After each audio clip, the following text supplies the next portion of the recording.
Au nom du Père et du Fils et du Saint-Esprit, ainsi soit-il.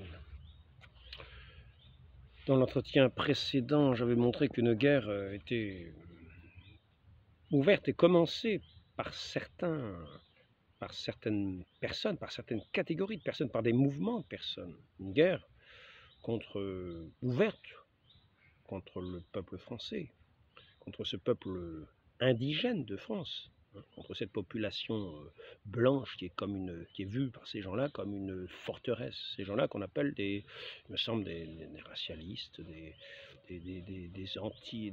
indigénistes, comment ça s'appelle ça, des anticoloniaux, toutes sortes de mouvements de pensée qui sont fondés toujours sur ce sens, je le rappelle, qui est le fondement scientifique de tous leurs mouvements, C'est ce qui donne leur appui, leur force de la théorie de Darwin de l'évolution. La théorie de Darwin, je rappelle ce que c'est le titre précis de ce livre sorti en 1859 par celui qui est considéré comme étant un scientifique. Il a fait des observations, des découvertes dans ce sens-là, des scientifiques, mais sa théorie n'a aucun fondement scientifique. Il n'y a aucune démonstration scientifique, aucune démonstration. C'est simplement une théorie. Donc son livre, il appelle « De l'origine des espèces par le moyen de la sélection naturelle ou la préservation des races favorisées dans la lutte pour la vie ». Tout ce qu'il y a pour faire ressortir ce qui s'appellerait être le racisme. Le racisme.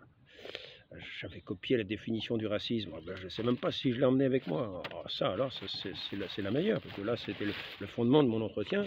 C'était justement cette définition du racisme. C'est un système. Je crois bien que je ne l'ai pas pris. je croyais avoir pris tout. Je croyais avoir pris tous mes petits repères pour cet entretien, et je m'aperçois que non. Je m'aperçois que non. Je vérifie encore une fois, je crois que des fois que j'ai quand même la définition avec moi, j'aimerais bien avoir la définition. Donc cette définition du racisme, en gros, elle est peut-être ici quand même, on va voir. Elle sera peut-être là, mais je ne suis pas si sûr que ça, je ne crois pas. Je crois que je l'ai tout simplement oublié. Donc c'est un système qui est établi sur le présupposé qu'il y a des races et qu'il y a une hiérarchie dans ces races. Sinon, ça s'appelle simplement une sorte de... il me semble que c'est le racialisme, c'est-à-dire on dit qu'il n'y a pas de hiérarchie entre les races. Mais cette hiérarchie, en fait, elle est en rapport avec ce que certains appellent aujourd'hui ces mouvements avec les dominants. Les dominés. Donc, nous voyons que dans cette sélection naturelle qui sert de fondement à la lutte des classes, il y a à la base comme un racisme. C'est même mis dans ce titre précis, dans ce titre,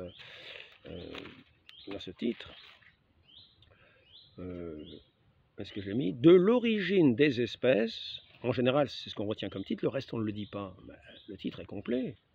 De l'origine des espèces par le moyen de la sélection naturelle ou la préservation des races favorisées dans la lutte pour la vie. Si ce n'est pas une définition, en gros, du racisme, c'est-à-dire une hiérarchie des races qui sont favorisées et qui sont donc à même de pouvoir se maintenir par une sélection naturelle. Je n'ai pas repris le livre... Je n'ai pas relu le livre que j'avais pour référence l'autre jour, parce que ce n'est pas le sujet principal de ce que je veux dire. Je veux simplement dire le fondement de ces choses-là. Or, nous voyons que cette théorie Darwin n'est pas une science. La paléontologie, qui est l'étude aussi des fossiles, que l'on retrouve dans les différentes couches terrestres, on voit que la stratigraphie, l'étude de ces couches, ne démontre pas non plus, il n'a jamais été démontré, que les couches les plus en dessous sont plus anciennes de millions d'années, de milliards d'années, etc., ou de centaines de milliers d'années. Ça n'a jamais été démontré. Au contraire, un savant français récent, enfin, qui est sorti de Polytechnique, etc., qui a continué ensuite ses travaux, a fait des études sur justement la stratigraphie. Et il a démontré par l'expérience, c'est la première fois que ça se faisait. Et c'est dans le siècle, je crois bien que c'est la fin des années 80. peut-être même le début des années 2000, je crois que c'est la fin des années 80. Il a fait des expériences et montré que les différentes couches, qui étaient superposées les unes aux autres, les plus anciennes, bien sûr, sont arrivées avant les dernières, mais il a montré que, en gros, quand il y avait un mouvement comme ça dans les eaux, les plus lourdes allaient directement au fond et les plus légères se posaient ensuite. Ça faisait différentes strates.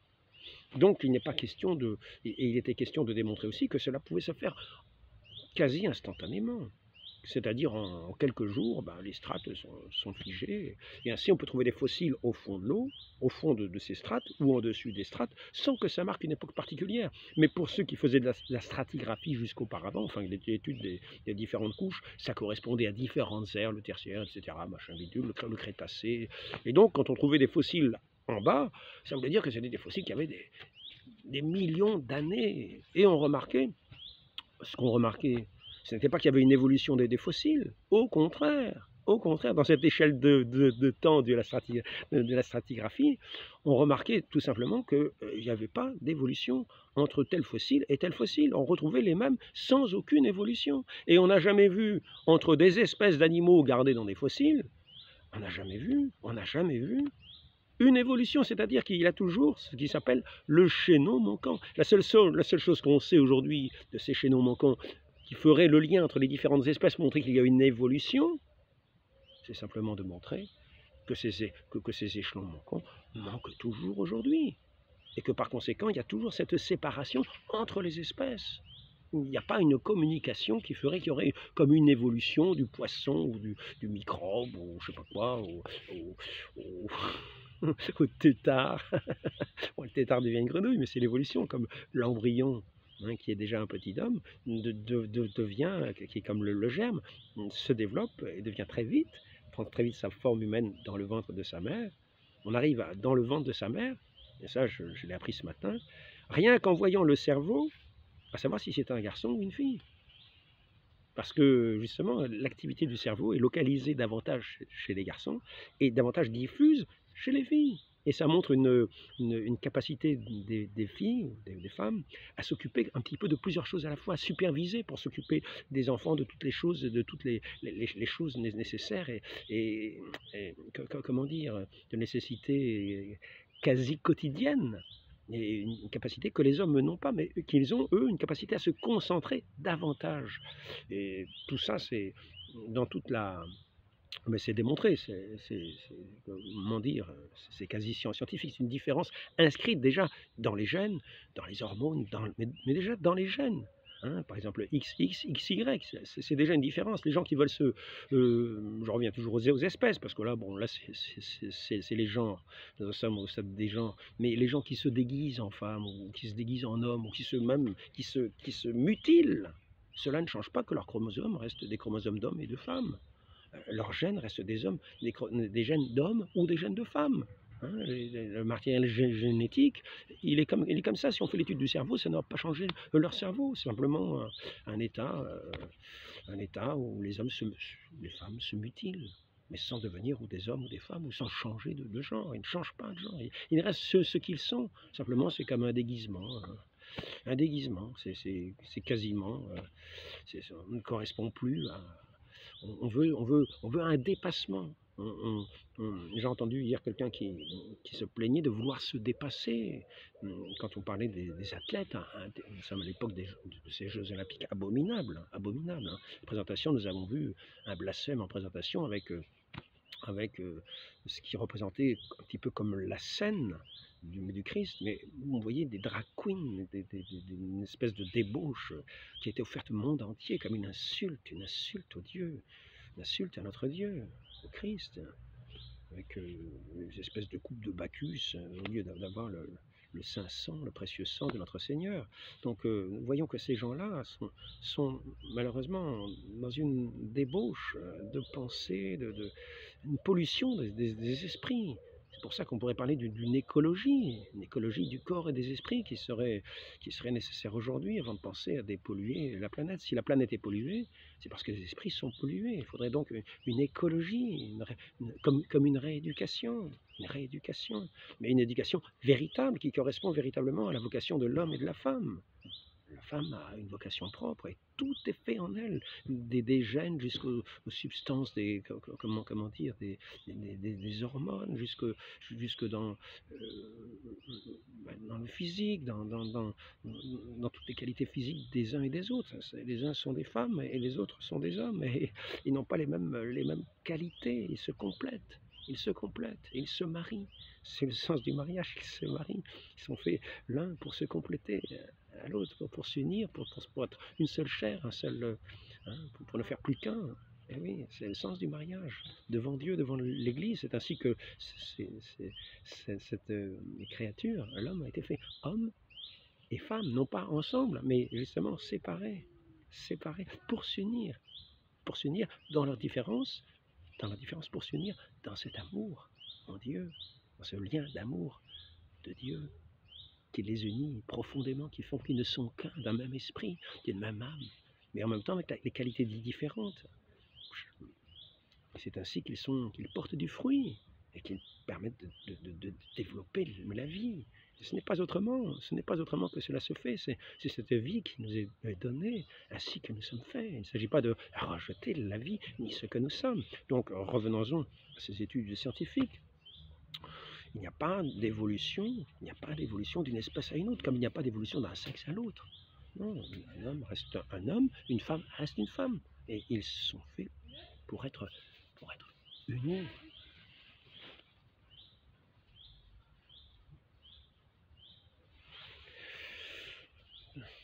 Un petit chien qui se promène avec sa maîtresse. Le petit chien est très obéissant. Alors, donc, j'ai une photo, ce n'est pas une photo de famille, hein. Ça reste d'une campagne.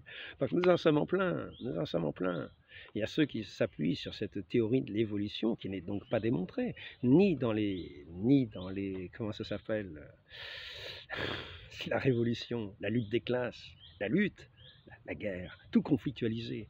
Parce que ce sont des théories qui se sont développées avec Marx, un matérialisme, c'est-à-dire qu'on exclut toute idée de Dieu, tout sens de l'homme, toute idée de Dieu.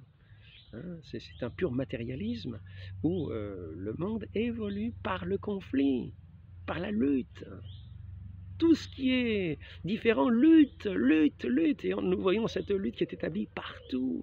C'est la lutte des combats, l'opposition. Au lieu de faire l'union que Dieu a voulu dans cette création, nous en arrivons à cette doctrine infâme, cette doctrine diabolique qui est pour la mort. Qui établit cette culture de mort, cette culture de débauche, de perte de l'esprit, d'aveuglement, de ne plus voir les choses, de n'être plus capable même de les entendre, ni de les voir telles qu'elles sont. C'est un aveuglement complet, un reniement de l'œuvre magnifique de Dieu, car ils essaient d'établir matériellement leur théorie de matérialisme. Mais ils n'y arrivent pas. Donc, je le répète, entre les différentes... dans les différentes strates qui ne correspondent pas du tout à des échelles de temps. Enfin, ce n'est pas démontré. Peut-être, mais ce n'est pas démontré. C'est donc pas scientifique. Ce qui est démontré scientifiquement, c'est ce que les travaux de M. Berthaud, c'est que ces strates se constituent très rapidement quand il y a des différentes densités de matériaux. Les plus lourds vont au fond en premier, et ça fait différentes strates. Ouais, donc ça se comprend fort bien. Et de plus, au sujet des fossiles, je reviens dessus, il faut savoir que quand des animaux meurent, soit ils pourrissent, soit ils sont mangés par des bêtes. En général, ils ne vont pas s'enterrer. Donc, quand nous retrouvons des fossiles au fond, sous la terre, au fond de différentes strates, cela nous fait plutôt penser qu'il y a eu comme un cataclysme qui a fait un remue, qui a bouleversé, peut-être le fond des eaux ou la terre. Il y a eu un mélange de mouvements d'eau et de terre, et donc ces animaux ont été ensevelis dans la terre par ces mouvements d'eau, comme dans une avalanche. Et c'est ainsi que toute cette théorie scientifique de l'évolutionnisme n'ont pas de fondement, ni dans les gènes. Le matériel génétique, je le répète, la différence entre les espèces est à peu près de 5% dans le matériel génétique et à peu près de 0,5% entre les individus d'une même espèce. Donc maintenant, bon, tout ça pour montrer que ce fondement de Marx, qui disait appuyer sa lutte des classes sur ce sens d'une certaine manière, de lutte des espèces pour la survie. Hein. Je reprends le livre de Darwin. De l'origine des espèces par le moyen de la sélection naturelle, comme une lutte, une sélection naturelle, ou la préservation des races favorisées dans la lutte pour la vie. Comprenez? Dans la lutte pour la vie. C'est le titre du livre de Darwin, 1859. Donc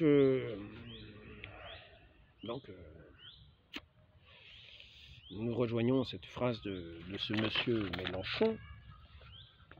Il n'est pas ici présent, mais j'ai quand même sa photo. La voie révolutionnaire choisie au Venezuela, comme dans les autres pays, est une voie qui nous parle, parce que nous faisons la même chose. C'est un cas concret de révolution. La révolution, ce n'est pas un sujet, c'est un sujet concret. C'est une stratégie qu'il faut mener, comme nous-mêmes, nous en avons une en France. Conquête de l'hégémonie politique, la conquête de l'hégémonie politique a un préalable. Il faut tout conflictualiser, c'est la lutte des classes, mais c'est la lutte des espèces, c'est la lutte des races. Si, alors, le concept, la conquête de l'hégémonie politique a un préalable, il faut tout conflictualiser. Tout, précise-t-il. La conquête, alors ici, si vous laissez passer, les choses passent, avec la grammaire, la syntaxe, le consentement à l'ordre, tout doit être interpellé, tout doit être conflictualisé. Dans un premier temps, c'est ça la leçon. Ça, je crois que c'est une intervention de M. Mélenchon en 2012. 2012, mais c'est sa théorie révolutionnaire. Il est resté révolutionnaire. Il a changé sa masse, sa masse prolétaire, pour la masse de la race.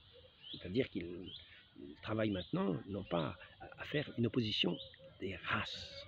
Et ça, nous voyons ça avec Madame Boutelja. Boutelja, ce n'est pas moi qui l'invente, c'est les petits blancs n'ont pas pour longtemps. Ouria Boutelja. Et elle parle aussi des blancs comme étant une forteresse. Hein. Les blancs comme étant une forteresse. Donc je ne veux pas revenir sur ce que j'ai déjà dit. Mais après tout, je vais peut-être revenir quand même un petit peu, parce que c'est toujours important de le répéter. Est-ce que je vais le retrouver? C'est pas sûr. Hein. Voilà. L'homme arabe qui fait son coming out homosexuel, c'est un acte de soumission à la domination blanche. Nous voyons bien, c'est une lutte des classes. Ici, ce n'est plus tout à fait un homme, dit-elle. Et c'est dans un livre qui s'appelle... comment? Les Blancs, les Juifs et nous. La blanchitude est une forteresse, tout blanc est bâtisseur de cette forteresse, bon, etc. Hein. Je n'ai jamais pu dire nous en parlant des blancs, hein. Vous ne le méritez pas, bon, etc. Il s'agit donc d'une lutte, d'une guerre qui est menée, les blancs, les petits blancs n'en ont plus pour longtemps, qui est menée véritablement, en particulier en France, contre le peuple français. Je tiens simplement à rappeler une chose, parce qu'on va se servir pour animer cette lutte, hein, pour amener ce qui est le moteur de la lutte, c'est la haine. La haine, pour faire le conflit entre les différents éléments, que ce soit les ouvriers contre les patrons. Il faut la haine, il faut animer une haine, c'est-à-dire montrer une injustice, quitte à l'inventer. On a créé une science qui n'en est pas une, puisqu'il n'y a aucune démonstration scientifique qui prouve l'évolution. Il n'y a pas de chaînon manquant. Quand on regarde les gènes, il n'y a rien qui indique ça non plus dans les gènes, au contraire. Quand on regarde la stratigraphie, il n'y a rien qui indique ça, etc. Rien n'appuie cette chose-là. Par conséquent, il faut alimenter néanmoins ce sens de la lutte pour la conquête de l'hégémonie du pouvoir. C'est ce qu'il faut voir. Il faut la conquête de l'hégémonie du pouvoir. Et la vérité n'est pas l'importante. Ce qu'il faut, c'est alimenter le sentiment d'injustice pour développer la haine. pour développer la haine. Ainsi, on va dire par exemple que les Français sont allés en Afrique et qu'ils ont réduit le monde à l'esclavage, qu'ils ont pillé, qu'ils ont tout pillé, que la France a fait sa richesse sur le dos des pauvres Africains. Il n'en est rien du tout. Il n'en est rien du tout. Et une chose qu'il faut ici se rappeler, que j'ai découverte il y a peu, je tiens à rappeler que s'il y a des écrivains qui sont là pour attiser la haine, il y en a d'autres qui sont pour, au contraire, rétablir les esprits dans un sens de justice et d'apaisement et de paix, et au contraire d'entente. Non pas de lutte, mais d'entente. Donc écoutons ces voix de l'entente et quittons ces armes de la haine. Notre Seigneur a donné sa vie pour que nous entrions dans son royaume, lui qui est d'amour, dans son royaume d'amour. Donc il nous faut effectivement lutter contre les tendances mauvaises en nous, par la grâce de Dieu qui va nous donner de nous vaincre lorsque nous avons des tendances à nous matérialiser, à faire du monde une idole, pour nous rappeler que nous sommes enfants de Dieu et que dans son Saint-Esprit d'amour qui est tout-puissant, nous sommes un par la foi que nous avons en lui, par le mérite qu'il nous a établi de nous libérer de ce péché, de cette emprise de la mort, dans l'idolâtrie du monde, ce matérialisme rampant que l'on va pouvoir déceler dans toutes ces formes de conflit. Dès que vous voyez la forme du conflit de cette manière-là, que ce soit, on va vous dire, homophobie, homo ceci, homo cela, pour vous amener, pour mener ce qui est un combat qui va arriver à diviser. C'est-à-dire qu'on va vous amener, par exemple, un mensonge qu'on va me soutenir, et on va montrer que ceux qui ne soutiennent pas ce mensonge sont des gens haïssables et qu'il faut abattre. Bien alors, par exemple, ceux qui ne soutiennent pas la théorie de Darwin, etc., on va dire, je ne sais pas ce que c'est. Enfin, et ensuite, après ça, la lutte des classes, c'est-à-dire le prolétariat, c'est-à-dire les ouvriers, qu'on va appeler le peuple par rapport au tyran qui était le roi.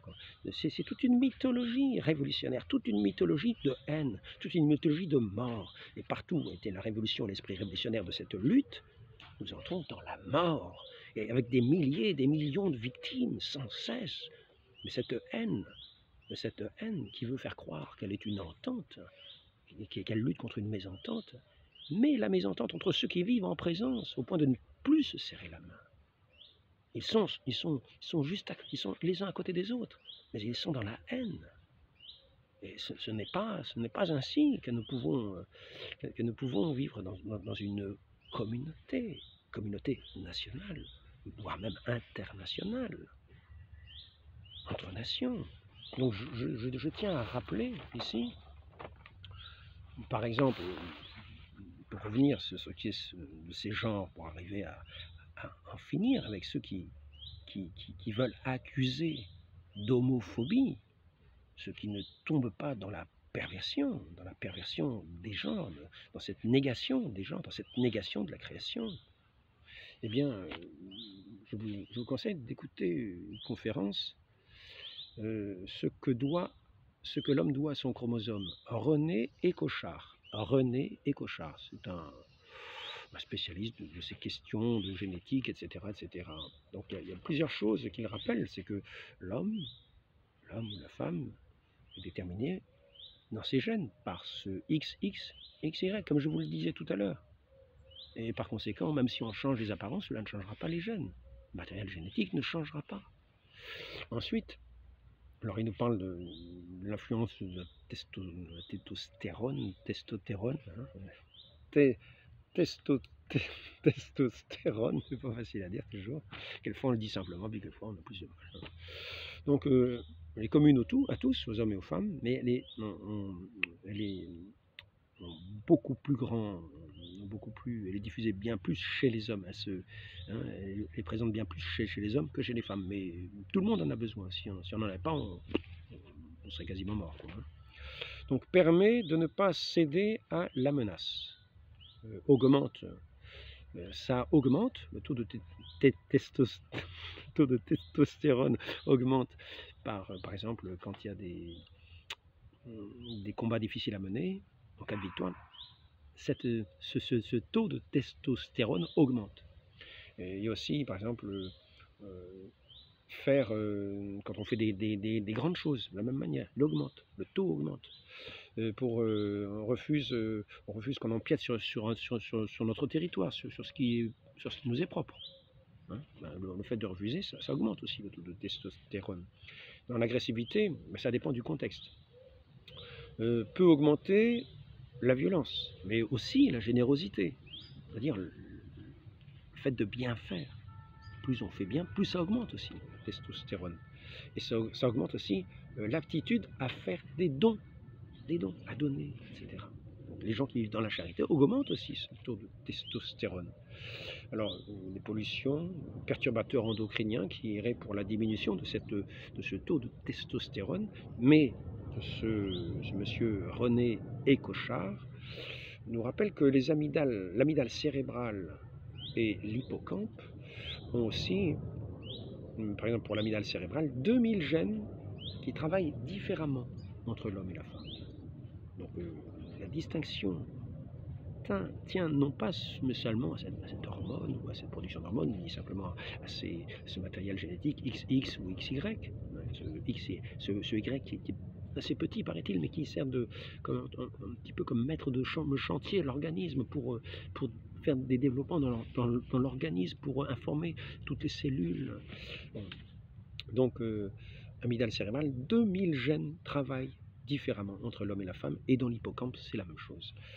Donc, exprimer ses sentiments, c'est plus difficile chez l'homme. Alors, oublier le téléphone, oublier une date d'anniversaire, hein, c'est un don actif de la nature. En ce sens, c'est ce que je disais tout à l'heure de la concentration.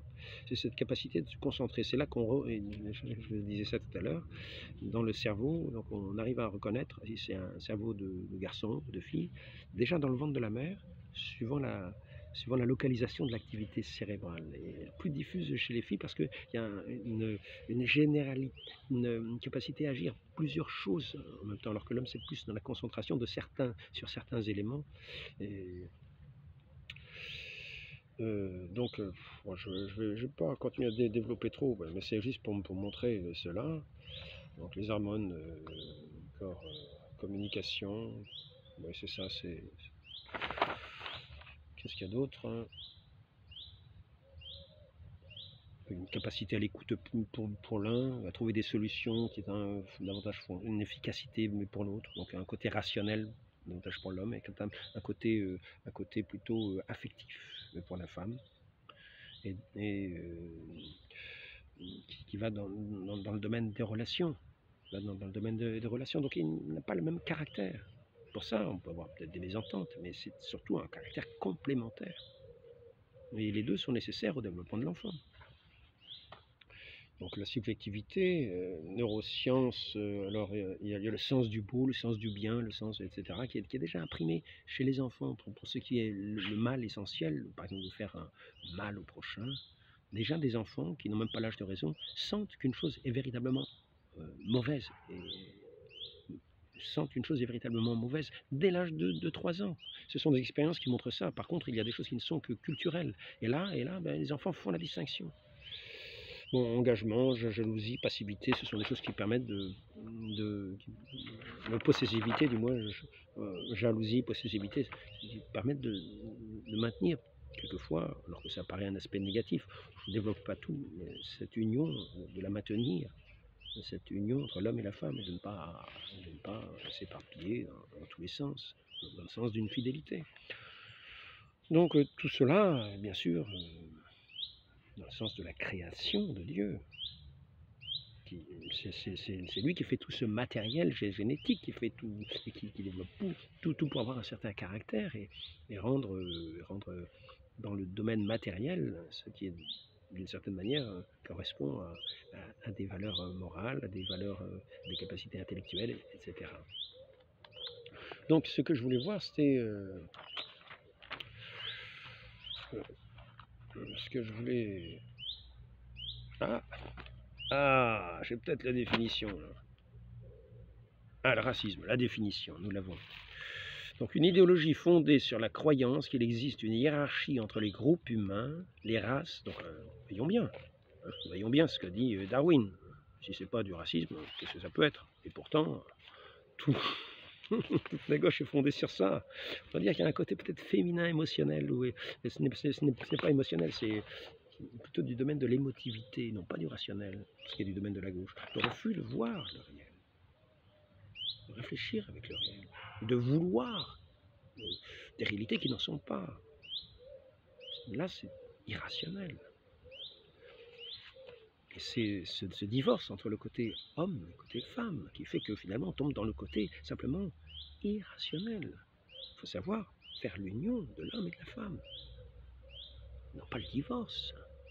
Ainsi, nous aurons à la fois le côté de l'émotivité, qui se trouve davantage chez la femme, et du côté du rationnel, davantage chez l'homme. Les deux ne font qu'un. Ils s'unissent et ils sont complémentaires. Alors donc, mais je crois bien que le divorce est consommé entre la gauche et la droite. le côté émotif, irrationnel de la gauche qui refuse même de serrer la main. C'est le côté purement émotif qui n'est fondé sur rien. Car on refuse d'entendre la réalité des faits. On refuse une réalité qui nous paraît insupportable. Parce qu'en fait, on rejette Dieu. On a la haine de Dieu. Donc il y a une séparation qu'on veut faire entre le côté matériel, c'est-à-dire on refuse d'écouter ce que dit la création, et donc on refuse d'écouter ce que dit vraiment la création, et on tombe à l'inverse, ça paraît étrange, mais dans un pur matérialisme. Alors, c'est ici, donc croyance qu'il existe une hiérarchie entre les groupes humains, idéologie fondée sur la croyance qu'il existe une hiérarchie entre les groupes humains, les races, et les comportements aussi inspirés par cette idéologie. Là, quand nous voyons ce comportement de cette dame Boutelja qui dit je refuse de dire nous en parlant à des blancs. Ben, elle tombe dans une catégorie. Elle tombe bien dans cette catégorie-là. Et une attitude vis-à-vis d'eux. Donc nous voyons bien qu'il y a un fondement raciste, pour le coup. Et il ne s'agit pas de dire qu'il y a les uns dominants ou les autres pas dominants. Car le côté néfaste de cette distinction des différents éléments consiste justement non pas dans le fait de la création elle-même, qui met la différence, mais dans le cœur. Notre Seigneur nous le dit bien. Il dit, ce n'est pas ce qui rentre dans la bouche qui est impur. Ce ne sont pas les aliments qui sont impurs. C'est ce qui sort de la bouche de l'homme, c'est-à-dire de son cœur. Cette haine, ça c'est mauvais. Ça c'est impur. Mais ce qui rentre par la bouche, les distinctions éventuellement entre les races ou les peuples, n'a rien d'impur. C'est simplement l'attitude intérieure que nous avons. Quand nous disons je refuse de dire nous. Et alors donc on va animer les conflits, baser toute cette haine sur des fausses sciences, sur des fausses histoires. On va fausser l'histoire, on va dire les Français ont pillé l'Afrique. Ils se sont enrichis comme ça. Ce matin, je lisais encore, qu'est-ce qui s'est passé en 1892? Je ne sais pas ce qui s'est passé en 1892, c'est peut-être parce que les Français ont commencé, il a commencé à y avoir des protectorats en 1892 en Afrique, c'est possible que ce soit ça. Et là, c'est là que c'est intéressant de remettre la paix, de remettre, pour ceux qui m'écoutent, et j'espère, parce que là, j'ai vraiment une bonne nouvelle à dire. Là, j'ai vraiment une bonne nouvelle à dire, parce que j'ai fait une découverte par ce monsieur, cet autre monsieur, donc je vous ai dit, il y a tellement de gens intéressants à entendre.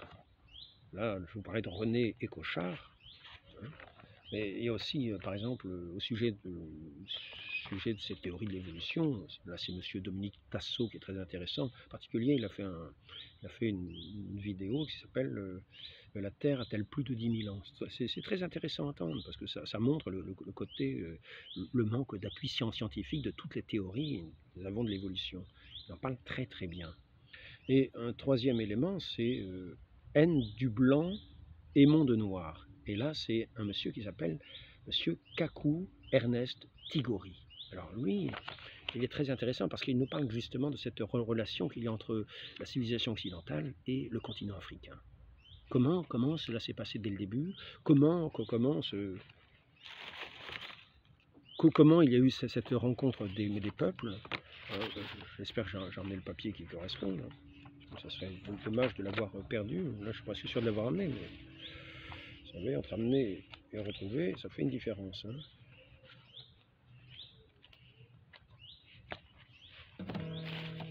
En tout cas, la première chose qu'il nous a dite, pour rétablir une vérité au sujet de ce qu'on dit, la France a pillé, etc., etc. La France a réduit en esclavage le peuple africain, l'a exploité, a exploité les Africains, a exploité l'Afrique. Je peux vous dire en gros son message, parce que malheureusement, je n'ai pas amené avec moi la référence. Donc je suis vraiment mutation. Non, j'ai rien amené. Je suis mis les mains dans les poches, pour ainsi dire. C'est bien dommage. Oui, donc, mais c'est pas grave. Donc, il nous disait qu'en 1958, tenez-vous bien, parce que c'est... Moi, ça peut nous aider à changer la perspective. Nous voyons qu'il y a tous ceux qui sont attachés à développer cette lutte, ce conflit, pour arriver à cette hégémonie politique, en gros, ce qu'on appelle l'islamo-gauchisme, le fait pour la destruction du peuple français, son asservissement ou son anéantissement. Nous avons vu ce qui s'est passé dans l'histoire, afin finalement de donner l'hégémonie, en gros, à l'islam. C'est quand même de ça qu'il est question. C'est quand même de ça, en gros, qu'il est question, puisqu'on s'appuie sur ces Mesem Jam Boutedja, Ouria, je crois, Ouria Boutedja, qui, les petits blancs n'en ont plus pour longtemps. Voter RN, c'est faire un acte de guerre contre les Noirs et les Arabes, acte de guerre contre un semblable du point de vue de la classe et un dissemblable du point de vue de la race. Vous voyez, elle parle bien de ce conflit de race. Me voilà. Donc ce monsieur Kaki Ernest, Monsieur Kaki Ernest Tigori, il nous dit la chose suivante. L'Afrique n'a pas attendu que les pays européens arrivent à leur contact pour connaître l'esclavage. Il dit par exemple ici, en 1325, le roi du Mali a amené à la Mecque avec lui 10 000 esclaves à vendre. À ce moment-là, il dit, le peuple européen n'était pas encore en contact comme cela avec cette Afrique au Mali en tout cas. Le roi du Dahomey vendait 10 000 esclaves par an au XVIIIe siècle. La fin du XIXe siècle, début du XXe siècle, les Occidentaux, la fin du XVIIIe siècle au début du XIXe siècle, les Occidentaux arrêtent la traite. La traite et l'interdisent. C'est pour ça que nous avons des villes comme Libreville ou comme Freetown. Parce que là, on ramène les esclaves et on interdit dans ces ports, dans ces villes, on interdit la vente, le commerce des esclaves. On l'interdit. Alors qu'elle est pratiquée dans toute l'Afrique. L'esclavage est pratiqué dans toute l'Afrique. Parce que l'esclavage, ça a toujours été de partout. Les tribus vaincues sont réduites en esclavage, sont vendues. C'est un butin de guerre. Ça s'est toujours vu, ça s'est toujours fait. Aussi, ces pays européens, ce ne sont pas des pays européens, ce sont des marchands qui faisaient ce marchandage. Ils allaient sur les côtes africaines et ils achetaient des esclaves que certaines tribus africaines avaient rendus captifs pour faire le commerce. Mais ce ne sont pas les Européens qui en particulier ont développé cela. Mais ce que je voudrais dire, c'est que par contre, quand on a mis fin à cet esclavage, il y a eu ce contact commercial qui est resté entre les peuples européens et le peuple d'Afrique. Et, et donc, eh bien, on a vu qu'en fait, il y avait beaucoup de populations qui se battaient pour aller sur ces comptoirs où il y avait ces échanges. Parce qu'on avait vu que c'était fructueux pour tout le monde, que tout le monde en tirait un profit de ces échanges économiques. Et par conséquent, au lieu de se taper dessus, ce que ces peuples des pays africains ont voulu faire, en accord avec les Européens, ce sont des sortes de protectorats, c'est-à-dire des zones qui étaient préservées de ces conflits, de façon à ce que le commerce puisse se développer dans la paix. C'est ce qui est développé, c'est le sens des protectorats. C'est le sens des protectorats tels qu'ils se sont développés à la fin du 19e siècle. Parce que la présence européenne en Afrique n'a pas été longue. Hein, la plupart. 1830, c'est l'Algérie, mais ça, l'Algérie, c'est principalement pour la cause de tous les esclaves européens qui étaient dans les marchés depuis des siècles, dans ces marchés de l'Afrique du Nord. Hein, donc les Européens étaient rasiés, c'est-à-dire il y avait les pirates barbaresques qui allaient sur les côtes européennes, qui ramenaient des captifs et qui les vendaient sur les marchés. Donc, dominant, dominé, qui était dominant et dominé. Quand nous regardons, je vais quand même en revenir avec le protectorat, je le développerai ensuite au sujet des dominants et dominés. Parce qu'il y a des lois dans certains pays qui réduisent les populations qui ne sont pas de leur genre à être des sous-classes. Des sous-classes. On les appelle les dhimmis. Hein, les dhimmis, ça c'est depuis le début de l'islam. Donc je vous montrerai quelques traits caractéristiques de la dhimitude, écrits dans des lois qui sortent encore aujourd'hui, qui sont publiées aujourd'hui, qui pourraient être dans certains pays. Donc Libreville, Fredericton, hein, les esclaves sont ramenés. Pendant tout le 19e siècle, ce sont les Blancs qui vont se battre pour arrêter l'esclavagisme en Afrique.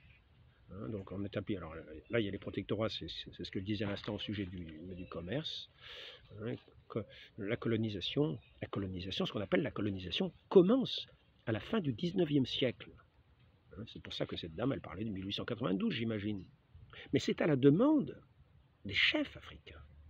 Parce que quand ils ont vu qu'au bord des côtes, ça faisait un tel bienfait, cet échange entre les différents pays européens entre les différents pays européens et comment ça s'appelle, et les pays africains, que ça faisait un tel bienfait qu'ils ont voulu l'étendre aux autres pays.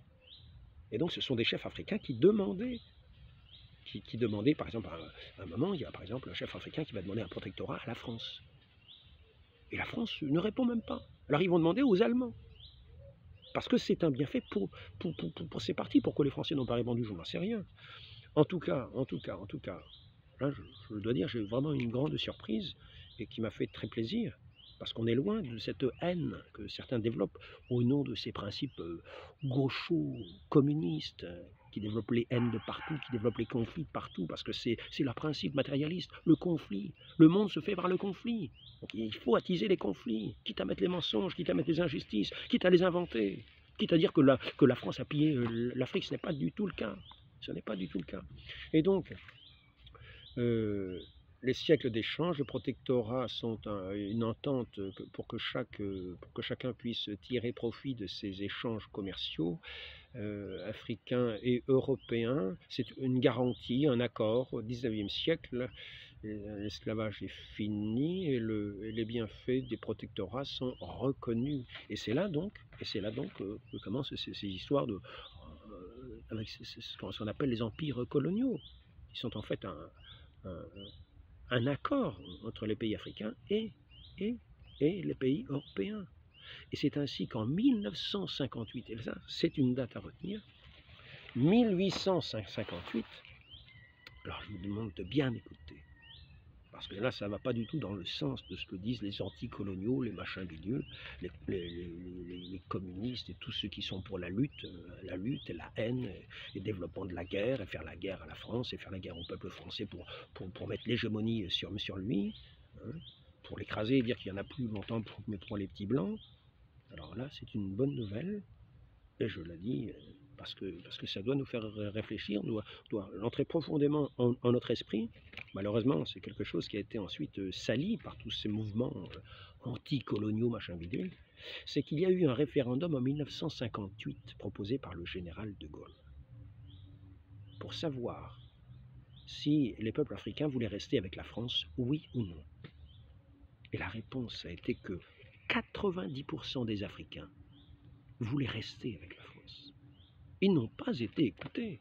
Tous ceux qui parlaient de l'anticolonialisme, ils étaient en lien avec Moscou, dans le sens communiste, dans le sens toujours de cette chose, le pillage, le machin bidule, etc., etc. Mais 90% des Africains voulaient rester avec la France. Donc retenons bien cela. Il y avait une amitié. Ce n'était pas une haine, c'était une amitié. Il y avait un commerce non pas lutte des classes, un commerce. Quand je dis un commerce, c'est un bon commerce. Hein, quand on dit il a un bon commerce, on a plaisir à parler avec lui. Il y avait une bonne entente. Il y avait une quasi bonne entente, quasi générale. 90% des Africains ont voulu que la France reste présente en Afrique, et avec cet empire français, de ce qu'on appelait l'empire français. Donc ne disons pas ne faisons pas dire l'inverse, que la France était là pour piller, que la France a réduit en esclavage tous ces gens-là. Non, non, non. Il y avait un respect mutuel. Il y avait une entente.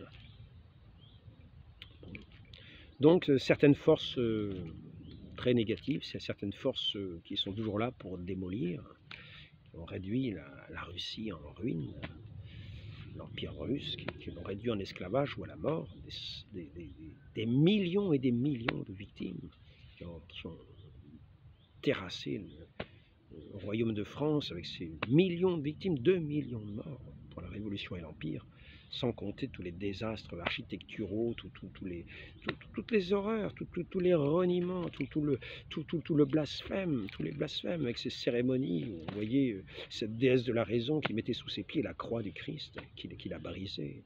Et là, nous avons vu encore avec ces Jeux Olympiques une abomination de ce genre. La tête de Marie-Antoinette qui flottait seule sur l'eau, comme un spectacle extraordinaire mondial. Nous avons apporté la révolution.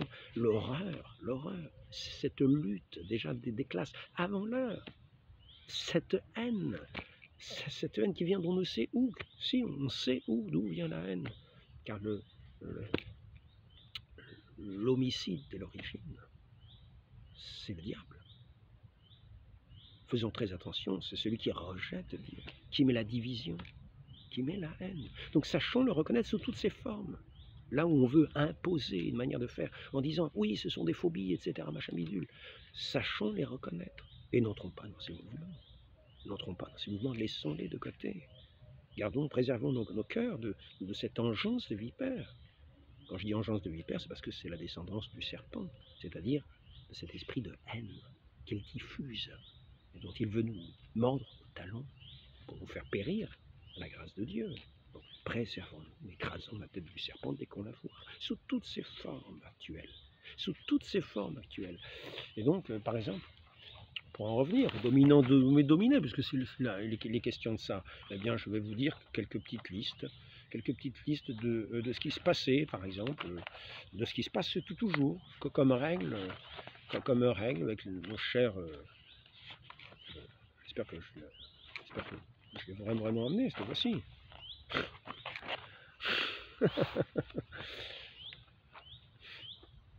Oh, ben, je crois bien que ça va être cuit pour aujourd'hui. Hein. Ouais. Ah, je crois bien que ça va être cuit. Hein. Ouais, je pense donc je suis.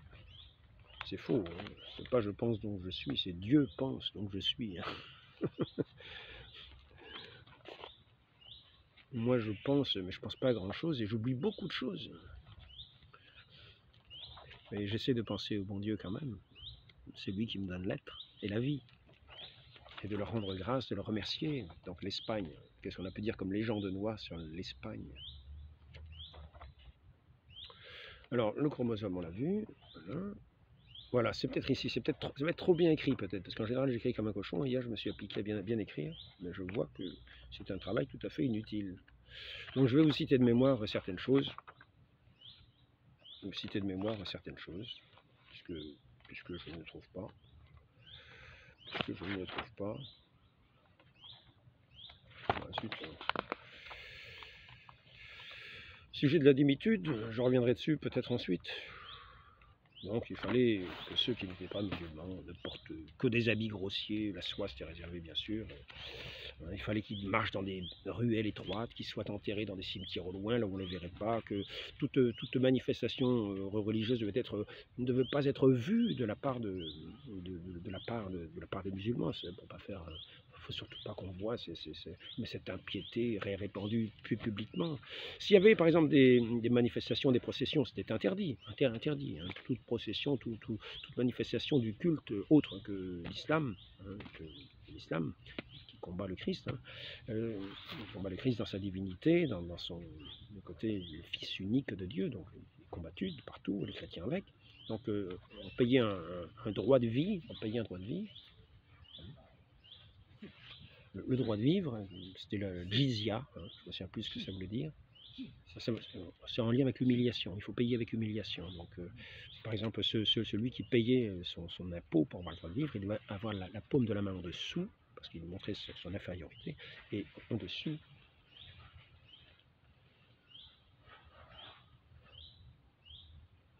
donc il fallait qu'il ait la main en dessous, mais tout était dans ce sens-là, c'est-à-dire que c'était un droit de vie, mais un droit de vie en humiliation permanente. Il fallait avoir une corde grossière, là, il fallait avoir il fallait pas avoir les cheveux longs, il fallait ne pas avoir de barbe, on ne pouvait pas porter de barbe, il fallait ne pas avoir de chevaux, il fallait avoir au plus un mulet dans l'autorisation, un mulet mais sans arrachement. Il fallait des tas de règles, marcher dans des rues étroites, où il n'y avait presque pas de musulmans, et surtout pas les rues larges, sauf quand il n'y avait pas grand monde, là peut-être on pouvait aller. Enfin, ce sont des règles qui sont encore appliquées, puisque ces livres sont encore diffusés, les livres du droit coranique.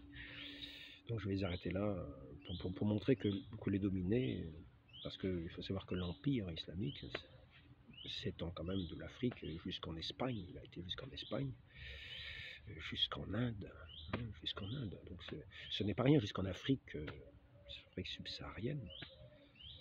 Donc il faut savoir que quand on parle de dominés et de dominants, faisons très attention. Pour mettre cette élite des classes. Et voilà. Donc, je vais arrêter cet entretien-là. Enfin, donc je fais ces petits rappels. Et j'ai montré que c'est quand même cette nouvelle, pour moi, une bonne nouvelle, une bonne chose, parce que ça va montrer qu'il peut y avoir cette amitié, pourvu qu'on ne prête pas l'oreille à ce qu'on appelle les anticoloniaux, les racialistes, enfin je sais pas quoi, toutes ces catégories-là. Il faut fermer l'oreille et se souvenir que les peuples africains ont voulu rester en lien, en union avec la France, dans cette amitié.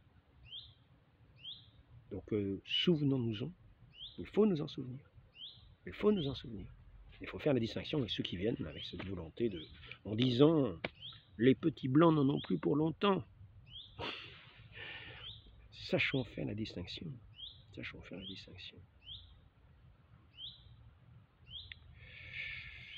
Je ne sais pas si cet entretien a eu une quelconque utilité. Voilà.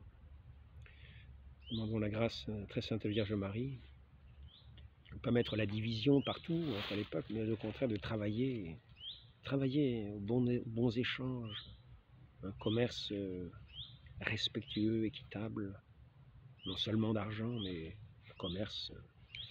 Quand nous échangeons des paroles aussi, nous échangeons nos cœurs, d'une certaine manière, car lorsque nous sommes en union avec notre Dieu, créateur de toutes choses, nous sommes dans cet échange perpétuel, dans cette grâce de Dieu qui nous réunit, qui nous fait un.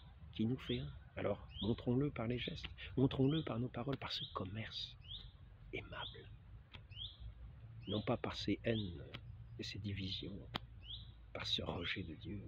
Retournons à notre Dieu, revenons à notre Dieu. Et oublions toutes ces fausses sciences, revenons à l'essentiel. ce Dieu qui s'appelle amour. Notre Dieu est amour. Dieu est amour. Saint Jean nous le dit, nous l'enseigne, Dieu est amour. Donc lorsque nous le recevons, soyons aimants et montrons-nous aussi aimables. Mais ne prêtons pas l'oreille au venin du serpent, écrasons-lui la tête. Ne l'écoutons pas. Demandons cette grâce à la très sainte Vierge Marie, qui est celle qui est dite être la femme qui écrasera la tête de sa descendance. Notre Seigneur a écrasé la tête du serpent, il est notre chef.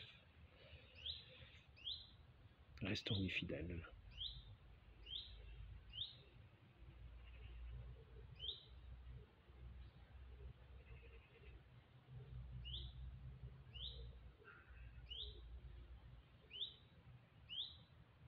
Ayons ce commerce agréable avec tous les peuples.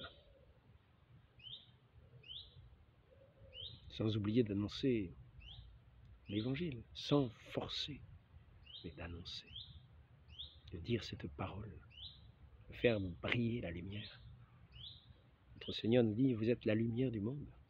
Cette lumière brille devant les hommes. Ainsi soit-il, au nom du Père et du Fils et du Saint-Esprit, ainsi soit-il.